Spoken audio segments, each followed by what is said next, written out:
Okay, first of all നമ്മുടെ big ബോസിന്റെ മഹാറാണി എന്നറിയപ്പെടുന്ന ഇരിക്കട്ടെ ബർത്ത്ഡേ അല്ലേ, കുറച്ച് തള്ള നമ്മുടെ അപ്സരയ്ക്ക് എല്ലാവിധ ജന്മദിന ആശംസകളും എൻ്റെ പേരിലും നമ്മുടെ BB ടീമിന്റെ പേരിലും ഒരിക്കൽ കൂടെ അറിയിക്കുകയാണ്. പിന്നെ അപ്സരയെ പറ്റി പറയാനാണെങ്കിൽ ഞാൻ അപ്സരയെ ഏറ്റവും ആദ്യമായിട്ട് നേരിട്ട് കാണുന്നത് ബിഗ് ബോസിലേക്ക് എത്തിയിട്ടാണ്.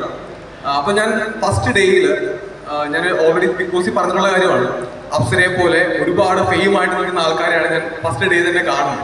അപ്പൊ എനിക്ക് ഭയങ്കര ഒരു പേടിയായിരുന്നു, ഞാൻ ഇവരോടൊപ്പം എങ്ങനെ ഗെയിം കളിക്കും, എന്ത് ചെയ്യും എന്നുള്ളത്. അങ്ങനെ ഞങ്ങൾ ഫസ്റ്റ് ഡേയിൽ തന്നെ ഒരു ടാസ്ക് എനിക്കുണ്ടായി. ആ ടാസ്കിൽ ഏറ്റവും ആദ്യം ഞാനുമായിട്ട് ഒരു വഴക്കിട്ട ആളാണ് ഈ നിൽക്കുന്ന അപ്സര. എനിക്ക് ഏറ്റവും ആദ്യമായിട്ട് ബിഗ് ബോസ് ഹൗസിൽ വെച്ച് ദേഷ്യപ്പെട്ടത് അപ്സരയാണ്. ഞാൻ തിരിച്ച് ദേഷ്യപ്പെട്ടു. അങ്ങനെയാണ് ഞങ്ങളുടെ ആ ഒരു കമ്മ്യൂണിക്കേഷൻ സ്റ്റാർട്ട് ചെയ്യുന്നത്. സത്യം പറഞ്ഞാൽ ഞങ്ങൾ പരിചയപ്പെട്ട പോലും ഇല്ല, അതിന് മുന്നേ തന്നെ വഴക്കിട്ടാണ് സ്റ്റാർട്ട് ചെയ്തിട്ടുണ്ടായിരുന്നത്. പിന്നീട് ഞാൻ ഉണ്ടായിരുന്ന ഒരു 10-15 ദിവസം ഞങ്ങൾ തമ്മിൽ അത്ര സൗഹൃദമൊന്നും തന്നെ അങ്ങനെ ഉണ്ടായിരുന്നില്ല. ഹൗസിൽ വെച്ചിട്ട് തീരെ സൗഹൃദം ഉണ്ടായിരുന്നില്ല. അതിനുശേഷം ഞാൻ പുറത്തു പോയി തിരിച്ച് വന്നതിന് ശേഷമാണ് സത്യം പറഞ്ഞാൽ ഞാനും അപ്സരയുമായിട്ടൊന്ന് സംസാരിച്ച് തുടങ്ങുന്നത്.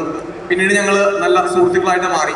അപ്പോ എനിക്ക് മനസ്സിലായ ഒരു കാര്യമുണ്ട്, അപ്സര നല്ലൊരു ഹ്യൂമൻ ബീയിങ് ആണ്, നല്ലൊരു മനസ്സിന് ഉടമയാണ്, ഒരുപാട് സ്നേഹമുള്ള, ഒരുപാട് ആൾക്കാരെ കെയർ ചെയ്യാൻ അറിയാവുന്ന നല്ലൊരു കേൾവിക്കാരി കൂടിയാണ്. അതായത് മറ്റുള്ള ആൾക്കാരുടെ കാര്യമാണെങ്കിൽ അപ്സര ഹൗസ് ഹോൾഡിൽ നന്നായിട്ട് കേട്ടിരിക്കുമായിരുന്നു. ഒരു ആൾക്കാരെ എപ്പോഴും ഇപ്പൊ ജാനുവൊക്കെ ആയിട്ടാണെങ്കിലും നല്ലൊരു കെയറിങ് ഉണ്ടായിരുന്നു അപ്സരയ്ക്ക് എപ്പോഴും. ഓരോരുത്തരുടെ കാര്യത്തിൽ അപ്സരക്ക് അങ്ങനെ ഉണ്ടായിരുന്നു. അപ്പോൾ ആ മനസ്സിപ്പോഴും ഉണ്ടാവട്ടെ. പിന്നെ കഴിഞ്ഞ ദിവസം അപ്സരയുടെ വലിയൊരു ആഗ്രഹം അപ്സര എൻ്റെ ഇടയ്ക്ക് തുറന്നു പറയുകയുണ്ടായി. അപ്സരയ്ക്ക് ഒരു ചെറിയ കാര്യം മാത്രത്തിൽ ഒരു വിഷയത്തിൽ മാത്രമേ സങ്കടമുണ്ട്, ഒരു കാര്യം അപ്ഡേറ്റ് ചെയ്യണം. ഞാൻ ചോദിച്ചു എന്താണ് അപ്സരയ്ക്ക് അപ്ഡേറ്റ് ചെയ്യേണ്ടതെന്ന് ചോദിച്ചു. അപ്പൊ എനിക്ക് പറഞ്ഞോടാ എൻ്റെ ബർത്ത്ഡേ ആണ്, എല്ലാം കൊണ്ട് ഞാൻ ഹാപ്പിയാണ്, പക്ഷേ ഒരു കാര്യത്തിൽ മാത്രം എനിക്കൊന്ന് ഒരു അപ്ഡേഷൻ വേണം. ഞാൻ ചോദിച്ചു എന്താണ് അപ്ഡേറ്റ് ചെയ്യേണ്ടത്. ഇപ്പൊ ഞാൻ വെച്ച് മൊബൈൽ ഫോൺ ആയിരിക്കും, കുറെ ആൾക്ക് ശേഷം മൊബൈൽ ഫോൺ കൈ കിട്ടിയല്ലേ.